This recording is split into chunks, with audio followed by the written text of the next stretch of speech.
Bonjour, dans cette vidéo, je vous montre comment utiliser la calculatrice Casio Graph 35E2 pour effectuer des calculs scientifiques, notamment en sciences de l'ingénieur.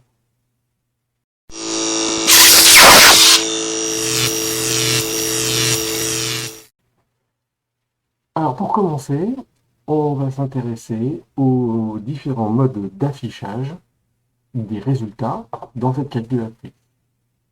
Dans le menu, on va trouver une ligne intitulée Display sur la deuxième page.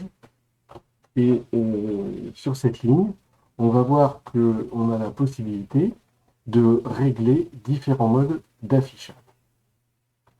Alors par défaut, c'est le mode normal qui est utilisé, mais on a la possibilité d'utiliser d'autres modes d'affichage. Par exemple, le mode fixe, qui permet de contraindre le nombre de chiffres après la virgule des différents résultats. Alors là, j'ai réglé sur fixe 3, ce qui permet de faire un affichage avec 3 chiffres après la virgule, systématiquement, quel que soit le résultat.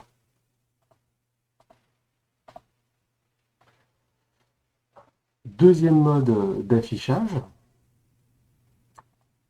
c'est le mode scientifique. On va le faire ici avec deux chiffres.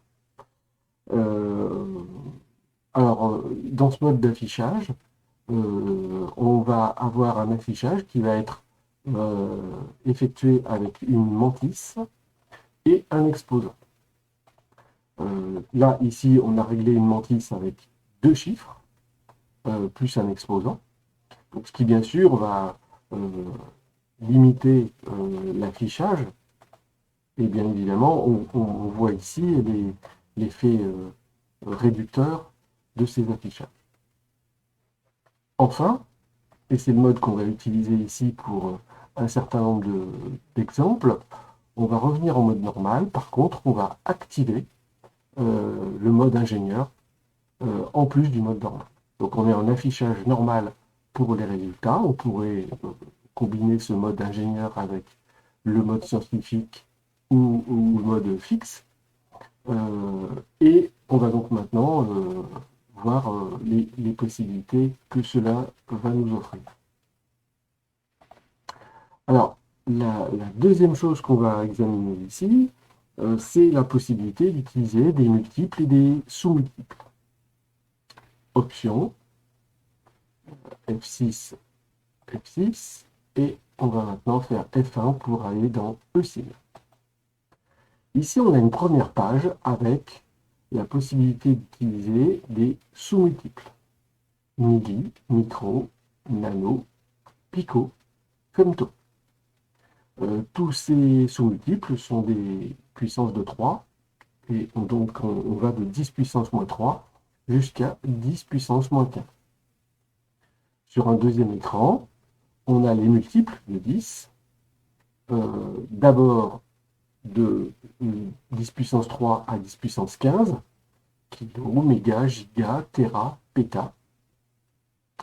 Et enfin, sur un dernier écran, hexa, c'est-à-dire 10 puissance 18.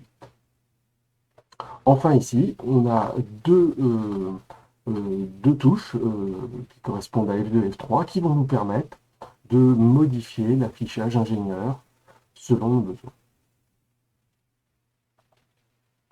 Alors, le mieux pour se rendre compte de ce que l'on peut faire avec ce mode d'affichage, eh bien, c'est d'effectuer quelques exemples, quelques calculs exemples. Le premier calcul auquel on va s'intéresser, c'est le calcul de la résistance d'un câble électrique. On a donc ici à faire un câble en cuivre, dont on connaît la résistivité, 17 10 puissance 9 ohms mètre. Ce câble fait 100 mètres de long, et on connaît également le diamètre du câble, ici 2,257 mm.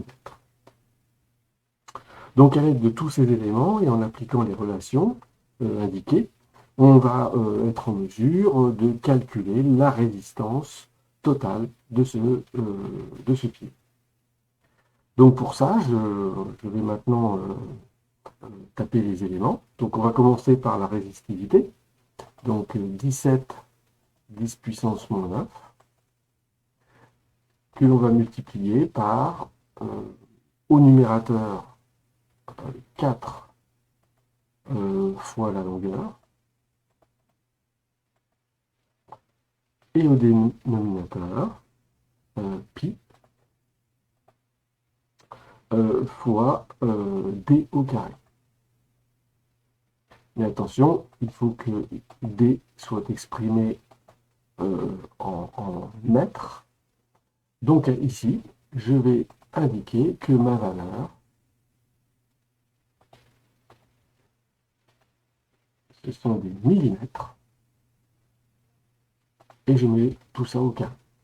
Donc ici, j'ai un calcul qui intègre le fait que ma donnée ici, c'était des millimètres, et j'ai donc ici fait apparaître le sous-multiple milli. Voici le résultat, 424,9 milliohms, c'est le résultat de ce calcul. Si l'affichage de ce résultat ne me convient pas, je peux modifier avec F2 et F3 ici l'affichage. Et par exemple ici, je peux donc revenir à un affichage plus conventionnel, 0,425 ohms. Et puis, je peux retrouver donc mes milliohms de cette façon-là. Je pourrais avoir d'autres sous-affichages, bien évidemment. Par exemple, ici, des micro-ohms, ce qui n'est pas forcément le plus judicieux. Un deuxième exemple maintenant, avec une batterie de condensateur. Alors, on connaît la capacité de cette batterie de condensateur, 20 kVAR. C'est une batterie de condensateur triphasée, elle contient donc 3 condensateurs identiques qui supportent une tension de 450 volts sous 50 Hz. On veut connaître la capacité d'un condensateur en utilisant les relations qui sont indiquées ici. Et donc le calcul va être le suivant. Donc on va avoir nos 20 kVAR au numérateur. Et je vais aller chercher ici kilo. Et au dénominateur, mon calcul, donc ici, c'est 3 fois la tension au carré fois 2πf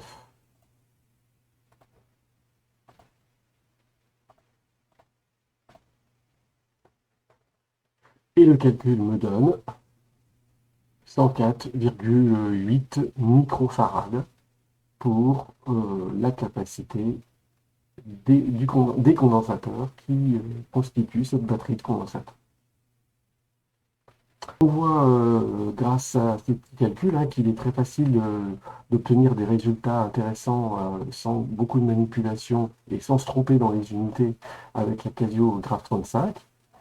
On pourrait dire que la seule limitation de cette machine, c'est l'impossibilité de gérer les unités. À bientôt pour une prochaine vidéo.